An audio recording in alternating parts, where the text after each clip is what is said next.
Saudara dan saudari yang terkasih, pada hari ini, Senin 19 Juni 2017.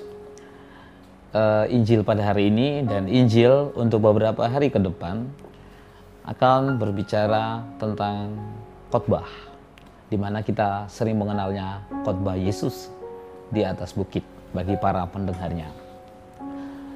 Saudara-saudari kasih, pada hari ini kita berbicara dan Yesus bersabda tentang bagaimana kita berhadapan dengan orang yang berbuat jahat terhadap kita. Tapi sebelumnya kita sadar para saudara, dalam kehidupan sosial kita, dalam kehidupan kita sehari-hari, kita tidak terlepas dari yang namanya ada orang yang membenci kita, ada orang yang berbuat jahat terhadap kita, ada orang yang bersikap iri hati atau membenci kita. Hal ini tidak lepas dari kehidupan kita sehari-hari. Tetapi para saudara dan saudari yang terkasih, kita dalam menghadapi ini secara manusiawi berhadapan dengan orang-orang yang jahat terhadap kita, tentu saja perasaan manusiawi kita akan balik membalas. Ada perasaan benci, mungkin kita juga ingin hati yang dongkol kita ingin mengatakan supaya kita juga supaya saudara kita itu juga merasakan bagaimana betapa sakitnya kita yang merasakannya, dan banyak perasaan manusiawi lainnya. Secara manusiawi perasaan ini wajar dan normal.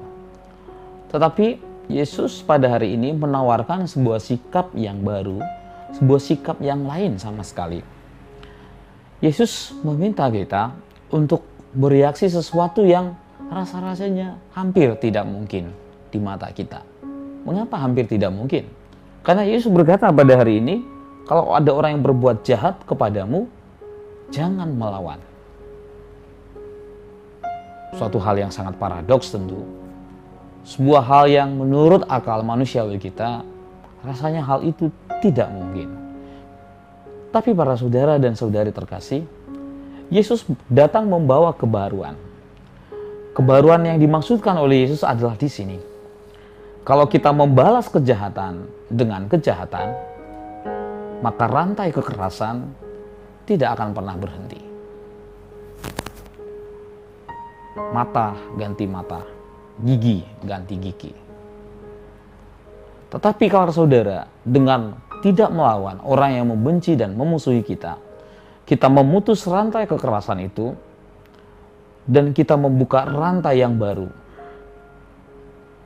Rantai perdamaian. Rantai penyelesaian perselisihan dan konflik. Nah, ini yang ditawarkan oleh Yesus. Dan Yesus lewat salibnya telah menyatakan bahwa yang tidak mungkin itu sekarang menjadi mungkin. Ketika banyak orang yang berbuat jahat kepada Yesus, Yesus tidak melawan. Cara Yesus melawan mereka ialah dengan tidak melawan. Sungguh hebat, sungguh luar biasa. Bahwa ternyata rantai kekerasan itu akhirnya terputus, diganti dengan rantai kasih. Maka para saudara dan saudari terkasih, kalau Yesus sudah memulai, kalau Yesus telah merintis jalan itu, mengapa kita tidak meneruskannya? Mengapa kita tidak melanjutkannya? Artinya, ketika ada kekerasan, mengapa kita tidak menghentikan kekerasan? Ketika ada perselisihan, mengapa kita tidak menjadi pembawa damai? Semoga Injil pada hari ini membuat kita semakin berpikir dan merenung kembali tentang apa artinya hidup bersama dengan orang lain.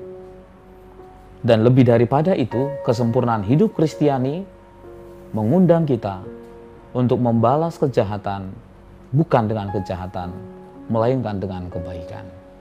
Semoga Tuhan membantu kita dan Roh Kudus membimbing kita senantiasa untuk berani menempuh jalan yang suci dan baik ini. Tuhan Yesus memberkati Anda.